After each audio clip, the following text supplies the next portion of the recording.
Otro de los aspectos estrella, ¿no? O sea, que siempre no es la cuestión fiscal, ¿no? O sea, igual que la inflación es un aspecto fundamental en teoría económica, la presión fiscal también, ¿no? Y hoy en día es una queja, yo creo que generalizada, ¿no? y patente, ¿no? por muchas personas, ¿no? Y en el siglo XVII exactamente igual, ¿no? O sea, la queja por los impuestos altos, ¿no?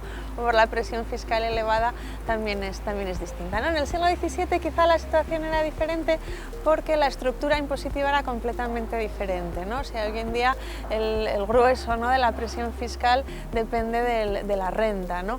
En aquella época era difícil calcular eso, ¿no? Porque no existía una agencia tributaria como la que tenemos hoy en día capaz de determinar y conocer con exactitud la renta de cada ciudadano, ¿no? Entonces, claro, la estructura de los impuestos pues era diferente y quizá más injusta y quizá menos proporcional, ¿no? En cuestiones económicas, la referencia fundamental de los arbitristas suele ser Juan de Mariana.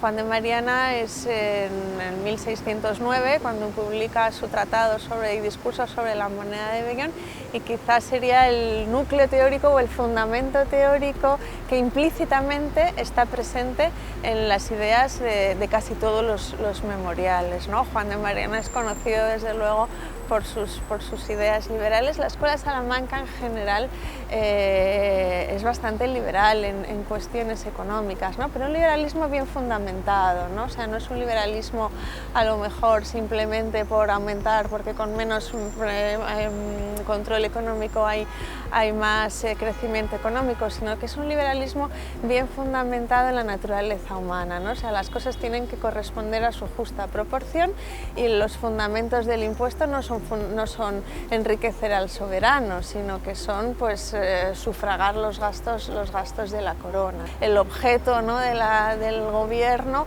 no es enriquecer al soberano, sino favorecer a la población. Ese ejercicio lo podríamos hacer hoy en día exactamente igual, ¿no? El punto de partida, ¿no? La presión fiscal que soporta la población hoy en día es adecuada a sus posibilidades de renta, es adecuada a sus posibilidades de participación en la política fiscal del gobierno. Igual que hoy en día, ¿no? tenemos la preocupación como causa fundamental de la inflación, y hoy en día yo creo que es algo que nos preocupa a todos, ¿no? de la subida de los precios de los carburantes y del transporte.